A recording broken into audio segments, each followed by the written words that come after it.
Canto 1.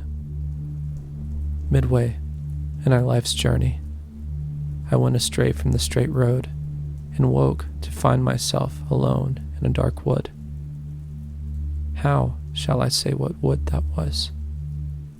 I never saw so drear, so rank, so arduous a wilderness. Its very memory gives a shape to fear. Death could scarce be more bitter than that place. But since it came to good, I will recount all that I found revealed there by God's grace. How I came to it, I cannot rightly say, so drugged and loose with sleep had I become when I first wandered there from the true way. But at the far end of that valley of evil, whose maze had sapped my very heart with fear, I found myself before a little hill and lifted up my eyes. Its shoulders glowed already with the sweet rays of that planet whose virtue leads men straight on every road, and the shining strengthened me against the fright whose agony had racked the lake of my heart through all the terrors of the piteous night.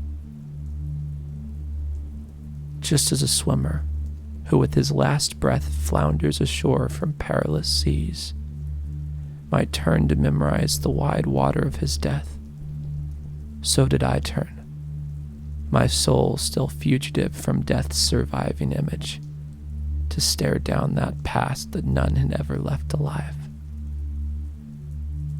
And there I lay to rest from my heart's race, till calm and breath returned to me. Then rose and pushed up that dead slope at such a pace, each footfall rose above the last, and lo, almost at the beginning of the rise I faced a spotted leopard, all tremor and flow and gaudy pelt. And it would not pass, but stood so, blocking my every turn, that time and again I was on the verge of turning back to the wood. This fell at the first widening of the dawn, as the sun was climbing Aries, with those stars that rode with him to light the new creation. Thus the holy hour and the sweet season of commemoration did much to arm my fear of that bright, murderous beast with their good omen. Yet not so much but what I shook with dread at sight of a great lion that broke upon me raging with hunger, its enormous head held high as if to strike a mortal terror into the very air. And down his track a she-wolf drove upon me, a starved horror ravening and wasting beyond all belief. She seemed a rack for avarice, gaunt and craving. Oh, many the souls she has brought to endless grief. She brought such heaviness upon my spirit at sight of her savagery and desperation. I died from every hope of that high summit. And like a miser eager, in acquisition but desperate in self-reproach when fortune's wheel turned to the hour of his loss, all tears and attrition I wavered back, and still the beast pursued, forcing herself against me bit by bit, till I slid back into the sunless wood. And as I fell to my soul's ruin, a presence gathered before me on the discolored air, the figure of one who seemed hoarse from long silence. At sight of him in that friendless waste, I cried, "Have pity on me, whatever thing you are, whether shade or living man." And it replied, "Not man, though man I once was, and my blood was Lombard, both my parents Mantuan. I was born, though late, sub Julio, and bred in Rome under Augustus and the noon of the false and lying gods. I was a poet, and sang of old Anchises' noble son, who came to Rome after the burning of Troy. But you, Why do you return to these distresses, instead of climbing that shining mount of joy, which is the seat and first cause of man's bliss? And are you then that vigil, and that fountain of purest speech? My voice grew tremulous. Glory and light of poets, now may that zeal and love's apprenticeship that I poured out on your heroic verses serve me well, for you are my true master and first author, the soul maker, from whom I drew the breath of that sweet style, whose measures have brought me honor. See there, immortal sage, the beast I flee. For my soul's salvation, I beg you, guard me from her, for she has struck a mortal tremor through me. And he replied, seeing my soul in tears, he must go by another way who would escape this wilderness.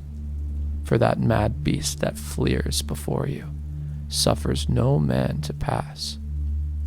She tracks down all, kills all, and knows no good but feeding. She grows hungrier than she was. She mates with any beast, and will mate with more before the greyhound comes to hunt her down. He will not feed on lands nor loot, but honor and love and wisdom will make straight his way. He will rise between Feltro and Feltro, and in him shall be the resurrection and new day of that sad Italy for which Nisus died, and Turnus, and Euryalus, and the maid Camilla.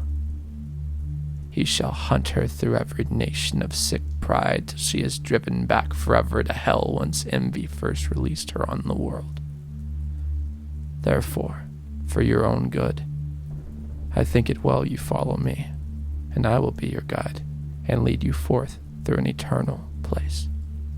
There you shall see the ancient spirits tried in endless pain, and hear their lamentation as each bemoans the second death of souls.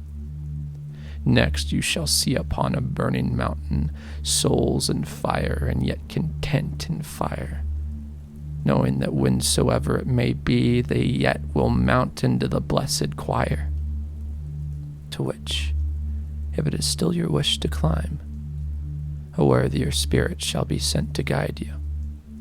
With her shall I leave you, for the King of Time, who reigns on high, forbids me to come there, since, living, I rebelled against his law. He rules the waters and the land and air, and there holds court, his city and his throne. Oh, blessed are they he chooses, and I to him, poet, by that God to you unknown, lead me this way. Beyond this present ill and worse to dread, lead me to Peter's gate, and be my guide through the sad halls of hell. And he then follow.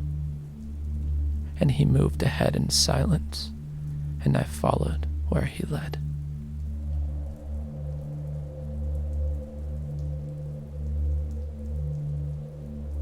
Canto 2. The light was departing. The brown air drew down all the earth's creatures, calling them to rest from their day roving, as I, one man alone, prepared myself to face the double war of the journey and the pity, which memory shall here set down, nor hesitate, nor err. O Muses, O high genius, be my aid. O memory, recorder of the vision, here shall your true nobility be displayed. Thus I began. Poet, you who must guide me, before you trust me to that arduous passage, look to me and look through me. Can I be worthy? You sang how the father of Silvius, while still in corruptible flesh, won to that other world, crossing with mortal sense the immortal sill. But if the adversary of all evil, weighing his consequence, and who and what should issue from him treated him so well that cannot seem unfitting to thinking men, since he was chosen father of Mother Rome and of her empire by God's will and token.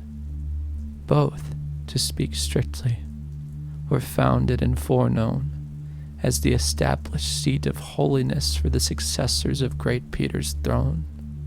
In that quest which your verses celebrate, he learned those mysteries from which arose his victory in Rome's apostolate. There later came the chosen vessel Paul, bearing the confirmation of that faith which is the one true door to life eternal. But I, how should I dare? By whose permission? I am not Ananias. I am not Paul. Who could believe me worthy of the vision? How then may I presume to this high quest and not fear my own brashness? You are wise and will grasp what my poor words can but suggest. As one who unwills what he wills, will stay strong purposes with feeble second thoughts until he spells all his first seal away. So I hung back and balked on that dim coast till thinking had worn out my enterprise, so stout at starting and so early lost. I understand from your words and the look in your eyes, that shadow of magnificence answered me. Your soul is sunken in that cowardice that bears down many men, turning their course and resolution by imagined perils, as his own shadow turns the frightened horse. To free you of this dread, I will tell you all of why I came to you, and what I heard when I first pitied you. I was a soul among the souls of limbo, when a lady so blessed and so beautiful, I prayed her to order and command my will, called to me. Her eyes were kindled from the lamps of heaven. Her voice reached through me, tender, sweet, and low. An angel's voice, a music of its own, O gracious Majuan, whose melodies live in earth's memory, and shall live on till the last motion ceases in the skies, my dearest friend, and fortune's foe, has strayed on to a friendless shore, and stands beset by such distresses that he turns afraid from the true way. And news of him in heaven rumors my dread he is already lost. I come, afraid that I am too late arisen. Fly to him, and with your high counsel pity, and with whatever need be for his good and soul's salvation, help him and solace me. It is I, Beatrice, who send you to him. I come from the blessed height for which I yearn. Love called me here, when amid seraphim I stand again before my Lord. Your praises shall sound in heaven. She paused, and I began, O Lady of that only grace that raises feeble mankind within its mortal cycle above all other works God's will has placed within the heaven of the smallest circle. So welcome is your command that to my sense, were it already fulfilled, it would yet seem tardy. I understand, and am all obedience. But tell me how you dare to venture thus so far from the wide heaven of your joy, to which your thoughts yearn back from this abyss. Since what you ask, she answered me, probes near the root of all, I will say briefly only how I have come through hell's pit without fear. Know then, O waiting and compassionate soul, that is to fear which has the power to harm, and nothing else is fearful, even in hell. I am so made by God's all-seeing mercy, your anguish does not touch me, and the flame of this great burning has no power upon me. There is a lady in heaven so concerned for him I send you to, that for her sake the strict decree is broken. She has turned and called Lucia to her wish and mercy, saying, Thy faithful one is sorely pressed. In his distresses I commend him to thee. Lucia, that soul of light and foe of all cruelty, rose and came to me at once where I was sitting with the ancient Rachel, saying to me, Beatrice, true praise of God, why dost thou not help him who loved thee so that for thy sake he left the vulgar crowd? Dost thou not hear his cries? Canst thou not see the death he wrestles with beside that river no ocean can surpass for rage and fury? No soul of earth was ever as rapt to seek its good or flee its injury as I was, when I had heard my sweet Lucia speak. To descend from heaven in my blessed seat to you, laying my trust in that high speech that honors you and all who honor it. She spoke and turned away to hide a tear that, shining, urged me faster. So I came and freed you from the beast that drove you there, blocking the near way to the heavenly height. And now what ails you? Why do you lag? Why this heart-sick hesitation and pale fright, when 3 such blessed ladies lean from heaven in their concern for you and my own pledge of the great good that waits you has been given? As flowerlets drooped and puckered in the night turn up to the returning sun and spread their petals wide on his new warmth and light, just so my wilted spirits rose again, and such a heat of zeal surged through my veins that I was born anew. Thus I began. Blessed be the Lady of infinite pity, and blessed be thy taxed and courteous spirit that came so promptly on the word she gave thee. Thy words have moved my heart to its first purpose, my guide, my Lord, my Master. Now lead on. One will shall serve the 2 of us in this. He turned when I had spoken, and at his back I entered on that hard and perilous track.